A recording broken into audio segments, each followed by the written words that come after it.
Hi everybody, it's Catherine. I have a story for you. Um, it's called Those Aren't Sticks, and here's how it goes. Once upon a time, there was a woman named Catherine. Maybe you know her. It's me. And Catherine liked to do all kinds of things. She liked to sing, and she liked to dance, and probably more than anything, she liked to go outside. So she loved to gather plants and make them into food or medicine. And she loved to watch all the creatures that lived in her place and to learn about them. And she loved to listen to the bird song. And she loved to go on adventures, wanders, to explore new areas outside and to spend time in places that she already knew really well. Catherine liked being outside so much that she decided to make it her job. She became a nature connection mentor, and she spent time outside in the woods with kids, learning and teaching and gathering new skills and building fires. And she did this in all kinds of weather: snow, rain, hot, heat. So Catherine was living during a strange time. There was something called a pandemic happening, and a lot of people were getting sick. And it was decided that in order to keep the most amount of people healthy, everyone who could should stay home. And so Catherine, she couldn't go to work anymore.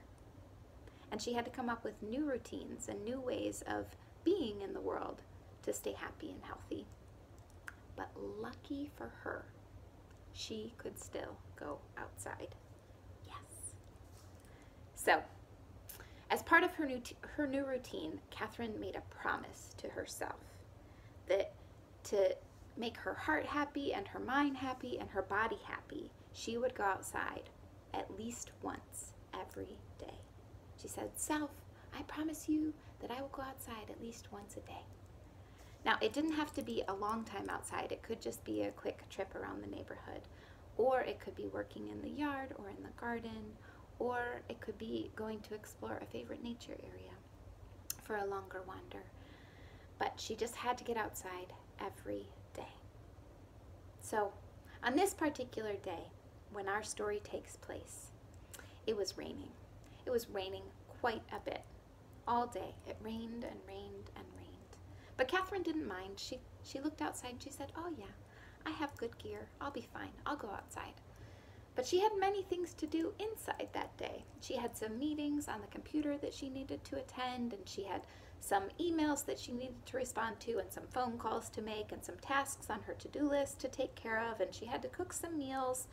And soon enough, do you know what happened? Most of the day had passed her by. She had already cooked and eaten dinner, and it was heading towards bedtime. It had gotten late, and it had gotten dark, and when she looked outside, she thought, "Oh no, I haven't gone outside yet today." So she thought to herself, "Will I or won't I? I could just go to bed." So she opened up the door, and she felt the cool but sort of warm air on her skin, and she noticed that it had stopped raining after all. And she thought, "Okay, I'm gonna do it. I'm going to keep that promise to myself." And so she grabbed a light jacket and she strapped on her shoes, and off she went for a walk, for a night walk. And as soon as she got outside, she realized it had been a good decision because the air, oh, it smelled amazing. It smelled so good. Everything smelled so fresh and so wonderful after all that rain. She could smell the grass and the earth and the dirt, and it was springtime, and all of the trees were blossoming. And so as she walked by the trees, each one, she would smell the buds, smell the blossoms, and some were sweet and some were a little bit tangy. And the air was just the right temperature. It was perfectly cool and refreshing, but not too cold. There was still a bit of warmth.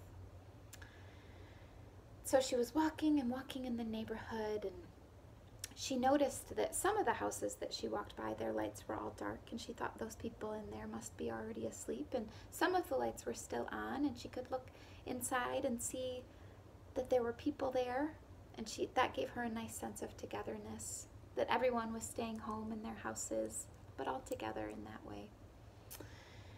And so she was padding along on the sidewalk and padding along when up ahead she noticed something strange on the sidewalk, because she hadn't seen that before. It seemed like there were a whole bunch of sticks over there, and she thought, maybe the rain and the wind broke off those sticks and they all fell from these trees that are lining the street. She got closer, and as she stepped alongside those sticks, the craziest thing happened. Those sticks moved. They retracted.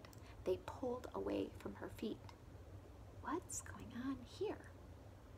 She thought, and she got down close to the sticks, and she noticed straight away that those aren't sticks. They weren't sticks at all. Do you know what they were? They were big, giant, juicy worms. Worms this long.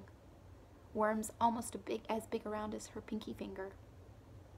And the worms, well, she pulled back a little bit. At first she just saw the ones on the sidewalk, and they were inching towards the grass. And when she pulled back a little bit and she saw a bigger view, she saw that there were worms everywhere.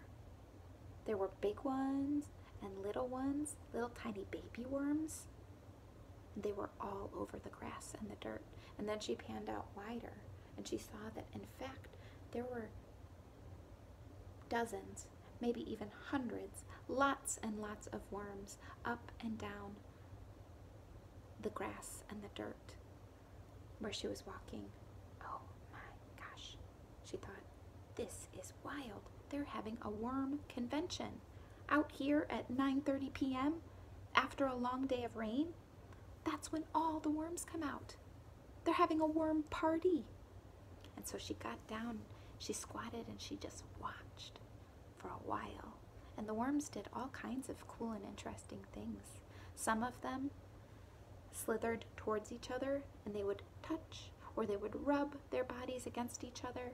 And some of them, they were sticking up half out of the ground, straight up like this.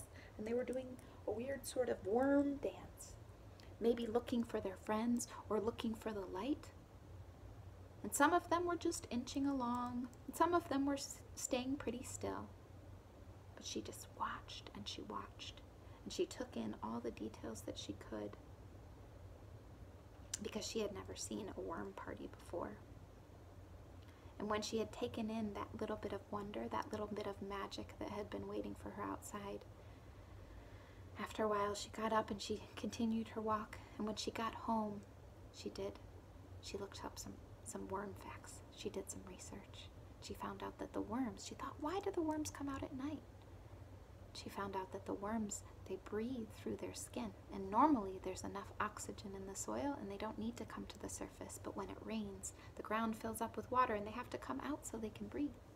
And she learned that they come out at night because it's safer for them, because other animals and birds eat them for food, and it's safer for them to come out under cover of dark. And boy, when she learned all that and she had that neat experience, she was really glad that she hadn't just stayed home and gone to bed, but that she had chosen to keep that promise and to go outside for a night walk and to learn about the worm time of day. That's our story. That's the end.